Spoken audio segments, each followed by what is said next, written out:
Hi, welcome to Lies and Secrets channel. We hope you will have fun with us. Enjoy watching. Hey everyone, have you ever kept a secret so dark it could shatter your world? Join me on a heart-wrenching journey where I reveal the one thing I never wanted my husband to know. In a moment of weakness, I made a choice that I thought would stay buried forever. But as the truth spilled out in our sunlit living room, I watched the love of my life walk away, leaving me with a question that haunts me. Can our marriage survive the weight of my betrayal? I remember the exact moment the room went silent, the kind of silence that's heavy with unspoken words and the weight of a confession. We were sitting in our cozy living room, the one with the oversized windows that always let in too much light, making everything feel exposed. I had just let out the secret that had been G at me for years, a secret that felt like a betrayal to the very foundation of our relationship. My husband Theodore sat across from me, his face a mask of confusion and hurt. Coffee table between us seemed like an ocean, and I was drowning in the depth of my own guilt. I need some air. He finally said, his voice barely above a whisper as he stood up, his movements slow, almost robotic. He walked out to our backyard, leaving me alone with the echo of my confession. The sun was setting, casting long shadows through the windows, painting the room in hues of orange and pink. I sat there, replaying the moment in my mind, the words I had chosen, the way his face fell. It wasn't just about what I had done. It was about the trust one had shattered. I thought back to those nights, the loneliness that had driven me to seek comfort in the most unconventional way. It was a time when Theodore was often away for work, leaving me alone in our new home, the silence of the house too loud, too oppressive. Now, as I waited for him to return, I wondered if he ever would. The backyard gate clicked shut and I knew he was gone, not just from the room but perhaps from our life together. Question lingered in the air, thick and palpable. Could our marriage survive this revelation, or had I, in my moment of weakness, destroyed something irreplaceable? The silence in the house was deafening. After Theodore left, I moved to the kitchen, my steps echoing in the emptiness, and began to wash the dishes, a mundane task that somehow felt grounding amidst the chaos of my emotions.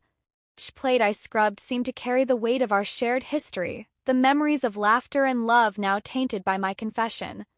As I worked, my mind wandered to the early days of our relationship, the excitement of new love, the promises we made. I remembered how we would spend hours talking, planning our future. Never imagining a moment like this. The bulldog, our beloved pet, had been a part of those early days too, a silent witness to our growing bond. But in those lonely nights when Theodore was away, the bulldog had become more than just a companion. I glanced at the clock. Theodore had been gone for over an hour. The fear of losing him was palpable, a physical ache in my ****t. I picked up my phone, contemplating whether to call him, but hesitated. What could I say that hadn't already been said? Instead, I decided to take a walk around the neighborhood, hoping the fresh air might clear my head. The streets were quiet the evening, settling in with a soft, cool breeze. I walked past familiar houses, each one a reminder of the normalcy I longed to return to. As I turned the corner, I saw Mrs. Henderson, our neighbor, tending to her garden. She waved, her smile warm but questioning, perhaps sensing the tension that seemed to radiate from me. Everything okay, dear? She called out, her voice carrying a mix of concern and curiosity. I forced a smile, just needed some air. Mrs. Henderson, how's your garden doing? Oh, it's coming along nicely, but you look troubled. Is there anything you'd like to talk about? Her eyes were kind, but I couldn't bring myself to share the turmoil inside. No, thank you, I should get back, I said, my voice trailing off as I continued my walk, the weight of my secret still heavy on my shoulders. Returning home, I found the house still empty, the silence now a stark reminder of Theodore's absence. I sat down at the dining table, the one where we had shared so many meals, and opened my laptop. An email from work stared back at me, a reminder of the life outside our personal drama that still demanded my attention.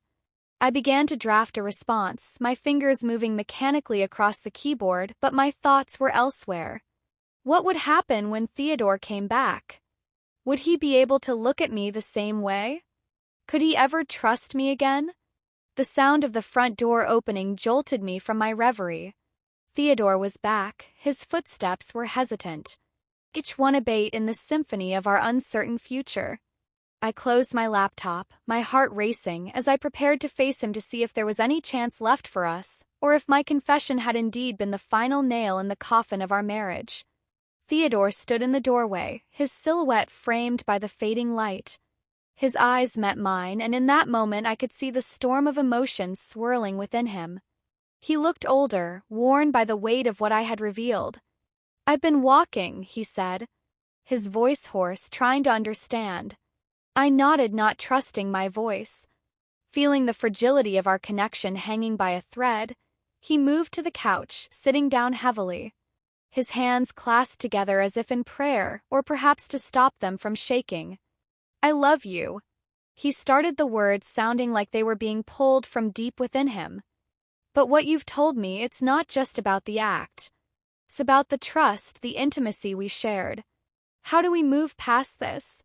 I moved closer, sitting beside him but not touching. "I know. Theodore, I've been carrying this guilt, this shame for so long. I thought telling you would, I don't know, set me free or something, but it's just made everything worse." He looked at me, his eyes searching mine for something I wasn't sure I could give.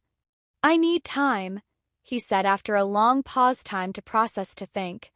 "If I can still see you the same way." The room felt colder, the distance between us palpable. "I understand," I whispered, feeling the tears well up. "I'll give you all the time you need." The next few days were a blur of silent meals, separate rooms, and the constant undercurrent of tension. Theodore threw himself into work, coming home late, often with the scent of alcohol on his breath, a clear sign he was trying to numb the pain or perhaps the confusion. I tried to keep busy diving into projects at work, but every quiet moment was filled with the echo of my confession. One evening, as I was preparing dinner, Theodore came home earlier than usual. He stood in the kitchen doorway, watching me for a moment before speaking. "I talked to someone today," he said, his voice steady. "A therapist. She suggested we might need to explore this together if we want to salvage anything." The suggestion was like a lifeline thrown into the turbulent sea of our relationship. "I'll do anything," I replied, the sincerity in my voice unmistakable.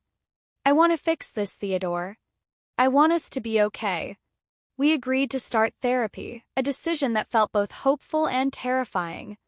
The first session was awkward, filled with long pauses and the therapist's gentle probing into our feelings, our history, and the incident itself. Theodore spoke about feeling betrayed not just by the act, but by the secrecy, the years of hidden truths. "I felt like I didn't know you," he admitted, his voice breaking. "Like I was living with a stranger." I shared my side, the loneliness, the desperation for connection, the guilt that had eaten at me. "It was wrong, Theodore, I know that now more than ever, but I was lost and I didn't know how to reach out." The therapist suggested exercises for rebuilding trust, communication techniques, and ways to reconnect physically and emotionally. It was slow, painful work, with each session peeling back layers of hurt and misunderstanding. Meanwhile, our social life became strained. Friends noticed the change, the forced smiles, the lack of our usual warmth. At a dinner party, one of our friends, Lisa, pulled me aside. "Is everything okay between you and Theodore?" she asked, her concern evident. I hesitated, the truth on the tip of my tongue, but instead I said, "We're going through some stuff, but we're working on it." Lisa nodded, her expression one of empathy. "If you need to talk, I'm here." The support was comforting, yet it also highlighted how isolated we had become in our struggle. As weeks turned into months, the therapy sessions began to show signs of progress. Theodore and I started to talk more openly, not just about the incident, but about our fears, our dreams, the future we still hoped to share. Yet the shadow of my confession loomed large, a reminder of how fragile trust can be. One night, after a particularly intense session, Theodore reached for my hand as we walked home. It was a small gesture, but it felt monumental. "I'm not saying I'm over it," he said softly, "but I want to try for us." I squeezed his hand, feeling a flicker of hope. "Thank you." I managed my voice thick with emotion. I'll keep trying too. The journey was far from over, but in that moment I felt like maybe, just maybe, we could find our way back to each other. As the weeks turned into months, the therapy sessions continued to carve a path through the dense forest of our emotions. Each session was like a step on a precarious bridge, one that could either lead us back to each other or plunge us into an abyss of separation. One evening, after another session where we delved into the depths of our insecurities and desires, Theodore and I found ourselves at a local cafe, a place we used to frequent in happier times. The ambience was warm, with the scent of coffee beans and the soft murmur of conversations around us. Felt like a neutral ground, a place where our past could meet our present without the heavy baggage of our home. "I've been thinking," Theodore began, his voice low, his eyes not quite meeting mine, "about what you said about feeling lost and alone." I nodded, my heart thumping with a mix of hope and dread. "I know it's hard to understand, Theodore, but I was in a dark place and I made a mistake." He took a deep breath, his fingers tracing the rim of his coffee cup. "I've been talking to the therapist about forgiveness, not just for you but for myself, for not seeing how much you were struggling." The admission felt like a small victory, a crack in the wall we had built between us. "I appreciate that, Theodore, I really do, but what does that mean for us?" He looked up, his gaze intense. "It means I want to try. I want to rebuild what we had, but it's going to be different. We're different now." The weight of his words settled over me. Different. It was a word that carried both promise and peril. "I understand," I said, my voice steady despite the turmoil. Inside, "I'm ready to work for it." For us, the conversation shifted to lighter topics, an attempt to recapture some semblance of normalcy. We talked about work, about a new project Theodore was excited about, and I shared a funny incident from my office. Laughter, though strained, began to seep back into our interactions. However, the evening took a turn when Theodore's phone buzzed. He glanced at it, his expression changing subtly.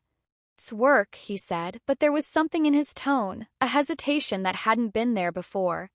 "Go ahead, take it," I encouraged, though a part of me was curious, almost fearful of what might be on the other end. He stepped away, his voice low as he spoke into the phone. I watched him, the way his posture stiffened, the way he glanced back at me with a look I couldn't quite decipher when he returned. His face was a mask of neutrality. "Everything okay?" I asked, trying to keep my voice casual. "Yeah, just some last-minute changes to a project," he replied. But his eyes didn't meet mine and his smile didn't reach them, the seed of doubt which I thought therapy had begun. Toro was now sprouting anew. Was Theodore keeping something from me? Was this a taste of his own medicine? Or was I just paranoid from the guilt of my own secret? We left the cafe, the he between us, charged with unspoken questions. As we walked home, I felt the chasm that had started to close begin to widen again. That night, as Theodore worked late in his study, I lay in bed, the silence of the house amplifying my thoughts. The trust we were trying to rebuild felt fragile, like a glass sculpture in an earthquake. I remembered the therapist's words about trust being a two-way street, about the importance of transparency and communication. I decided then that I needed to confront this new uncertainty, not with accusations but with openness. If we were to move forward, we needed to be honest, not just about the past but about the present and our feelings. The next morning I approached Theodore as he was getting ready for work. "Theodore, about last night I felt like something was off. Can we talk about it?" He paused, his tie half knotted, and looked at me. There was a flicker of something in his eyes, guilt perhaps, or fear. "Why, I was going to tell you, it's not what you think." The room seemed to shrink, the walls closing in. "What is it, Theodore?" He sighed, his shoulders sagging. "I've been offered a position out of state. It's a big opportunity, but I haven't decided yet. I didn't want to burden you with another decision when we're still dealing with everything." The revelation hit me like a wave. Another secret, another potential fracture in our already fragile bond. Yet in his eyes I saw not just the man I had hurt but the man I loved, trying to navigate his own path through our shared turmoil. "I want us to make decisions together, Theodore. No more secrets." I said, my voice firm yet gentle. He nodded, his expression one of relief mixed with resolve. You're right, no more secrets. As he left for work, I stood at the doorway, watching him go. The future was uncertain, filled with potential pitfalls and promises. But in that moment, I felt a resolve strengthen within me. We were at a crossroads, and the path we chose next would define not just our marriage but our very selves. Climax of our story was approaching, and every step we took now was crucial.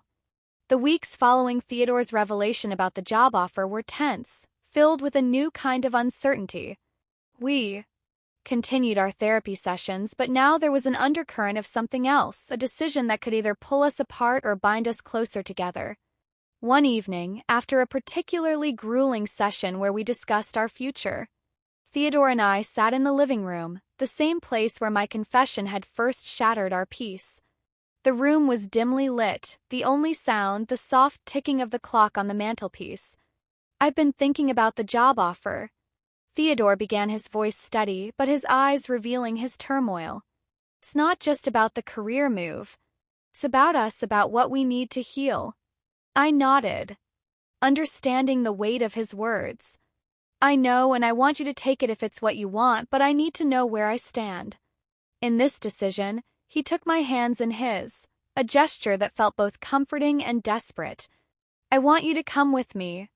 I want us to start anew away from here, where maybe the memories won't haunt us as much. The proposal was both a lifeline and a test. Could we truly leave behind the shadows of our past? Theodore? I want that too, I said, my voice catching, but I'm scared. What if we're just running away from our problems? He squeezed my hands gently. I've thought about that. The therapist suggested we see this as an opportunity, not an escape, a chance to rebuild on new ground. The idea was daunting, yet it held a promise of renewal. Okay, I whispered the decision, feeling monumental. Let's do it. Let's move together. The decision to move brought a mix of relief and anxiety. Over the next few weeks, we prepared for the transition. Theodore accepted the job, and we began the logistical dance of selling our home, packing our lives into boxes, and saying goodbye to friends and neighbors who had become part of our story. The day before we were set to leave, we hosted a small farewell gathering. The atmosphere was bittersweet, filled with laughter and tears. Friends shared stories, some of which made us laugh, others that reminded us of the good times we were leaving behind. As the night wound down, Lisa, who had been our confidant during our darkest times, pulled me aside. Are you sure about this? She asked, her concern palpable. I looked at Theodore, who was laughing with another friend, his face lit up in a way I hadn't seen in months. I think it's what we need, I replied, conviction growing within me. A fresh start. The morning of our departure was crisp, the air carrying a hint of the change we were about to embrace. We loaded the last of our belongings into the moving truck, and as I took one final look at our home, a wave of nostalgia hit me. This house had seen our love, our pain, and now our departure. Mar, sensing my hesitation, came up behind me, wrapping his arms around me. It's not goodbye, he whispered. It's just see you later to this chapter of our lives. We drove away the house, shrinking in the rear-view mirror, symbolizing not just a physical departure but an emotional one. The road ahead was long, both literally and metaphorically filled with the unknown. As we crossed state lines, the landscape changed, and so did the mood in the car. We talked about our new home, the opportunities awaiting Theodore, and the potential for us to find new joy. However, the climax of our journey came unexpectedly during a stop at a quaint diner somewhere in the middle of nowhere. We sat in a booth, the kind with red vinyl seats and a jukebox in the corner, a stark contrast to the modern life we were leaving behind. I need to tell you something, Theodore said suddenly, his fork pausing midair. His expression was one of resolve mixed with fear. My heart skipped a beat. The familiar dread creeping back. What is it? He took a deep breath. I've been talking to someone else, not romantically, but I needed someone to talk to about what was happening with us. It was during those times when I was unsure if we'd make it. The Confession hit like a physical blow, yet there was something different this time. It wasn't betrayal. It was vulnerability, who I managed to ask, my voice steady despite the storm inside a colleague. He admitted, she's just a friend, but she helped me see things clearer. I should have told you sooner, but I was afraid it would seem like I was giving up on us. I processed his words, the pain of his secrecy, mingling with the understanding of his need for support. Thank you for telling me. Now, I said, my voice soft. I appreciate your honesty. We both need to be open if we're going to make this work. Theodore nodded, relief washing over his features. I want us to be okay more than anything. We finished our meal in silence, but it was a different kind of silence, one filled with the promise of rebuilding, of understanding, and of moving forward together. As we continued our journey, the landscape outside our windows changed, but inside the car, something fundamental had shifted. We were not just driving to a new home. We were driving towards a new us, one built on the ruins of our past mistakes, with a foundation of honesty and the hope of forgiveness. The climax wasn't just about the revelation or the decision to move. It was about choosing to face the future together with all its uncertainties, knowing that the path to healing was as much about confronting the past as it was about embracing the new. As we drove further into the unknown, the silence between us was no longer but a space filled with the potential for new beginnings. The road stretched out like a metaphor for our journey, long and winding, with each mile, Theodore, a testament to the distance we were putting between our past and our future. The new city greeted us with a skyline that was both alien and inviting. Our new home was smaller than the one we left behind, but it felt right, like a fresh canvas waiting for the strokes of our life. Together we unpacked in a rhythm. Our movements synchronized not just by necessity but by a renewed sense of partnership. Each box we opened was like lifting a weight off our shoulders, revealing not just our possessions but our commitment to start anew in our new living room. With boxes still half unpacked, Theodore and I sat down. The furniture was sparse, but the room was filled with the warmth of our shared resolve. I've been thinking, Theodore said, his voice steady, about what we've been through and what lies ahead. I turned to him, my heart open, ready to listen. What have you been thinking? He took a deep breath, his eyes meeting mine with a clarity that had been absent for so long. I think we need to make a pact, no more secrets, no matter how small. We've seen where that leads us. I nodded, the weight of his words settling into my bones. I agree, honesty even when it's hard, and he continued. I want us to find new ways to connect, not just through therapy but through shared experiences. New memories. The idea sparked something within me, a flicker of excitement for what could be like. Let's explore this city together. Let's find new places, new habitats, maybe even volunteer somewhere. I want us to build something here, something strong. The suggestion was like a breath of fresh air. I'd love that, I said, feeling the tension of the past months begin to ease. Let's make this place ours. Over the next few weeks, we did just that.